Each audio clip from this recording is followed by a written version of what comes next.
एक औरत थी, बड़ी नेक थी, सालिया थी, वक्त की वलिया थी, सारी ज़िंदगी उनको हज़रत खातून जन्नत सलामुल्लाह अलैहा का नक्श कदम पर चलते हुए गुजर गई थी।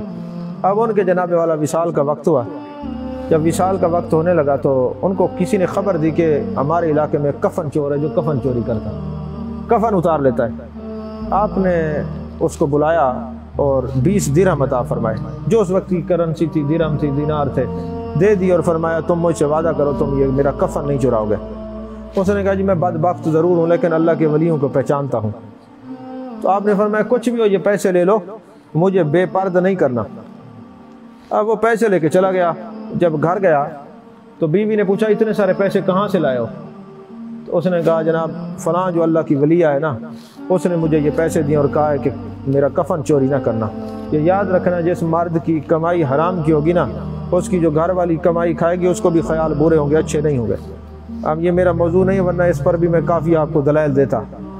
जिस खामद की कमाई हराम की होगी उसकी बीवी को भी अच्छे ख्याल कभी नहीं आएंगे। अच्छे ख्याल तभी आएंगे ना जब रिज़्क़ की हलाल में दिन में मौजूद होगा। तो उसने कहा इतनी बड़ी वलिया है कि अगर तुम इसका कफन नहीं उतारोगे तो मैं तुम्हारे घर में बैठती नहीं।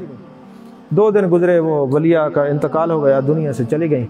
अब ये कफन चोर गया, उसका जनाजा पड़ा, जनाजे के बाद कब्रिस्तान गया, कब्र पे निशान लगा के वापस आया।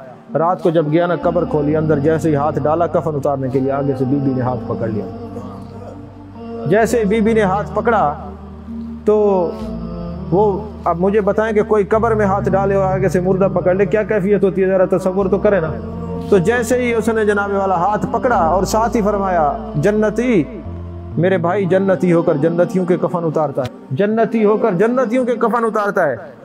अब वो जनाबे वाला बड़ा परेशान हुआ, कहने लगा बीबी तेरे तो जन्नती होने में कोई शक नहीं है, लेकिन मेरे जैसा आदमी जिसने सारी ज़िंदगी कफन चोरी की वो कैसे जन्नती है? तो उन्होंने कहा जब मेरे विसाल का वक्त हुआ तो हातिफ़ गैब से आवाज़ आई, ऐ मेरे महबूब की शहज़ादी के कदमों पे कदम रख के चलने वाली मेरी दोस्त, बता क्या चाहती है? तो मैंने कहा मेरे मालिक जो मेरे जनाजे में शरीक को बख्श देना। अल्लाह ने मेरी दुआ कबूल की है और तू तीसरी साहब में खड़ा था, मेरी रूह तुझे देख रही थी। तो अगर ये मिट जाती है तो वो कैसे देख रही थी? और इमाम जलालुद्दीन सयूती जिसको जागते हुए 75 मरतबा ज़ियारत हुई है, सब ने इस बात को लिखा है।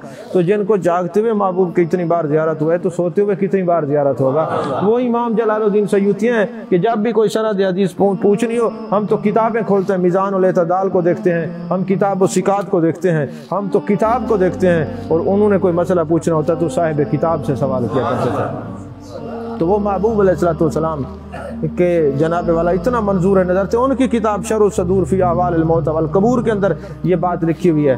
तो अब वो रूह देख रही थी, ये तीसरी सफ़ में खड़ा है और ये भी पता था मेरे जनाजे में आया तो जन्नती है। तो पता चला हर मरने वाला जो है ना, कोई मरने वाले ऐसे होते हैं कि जनाजा पढ़ने वालों की वजह से उसकी बख्शिश हो जाती है, कोई जनाजा ऐसा होता है कि उसकी वजह से जो जनाजा पढ़ रहे होते हैं उनकी बख्शिश हो जाती है।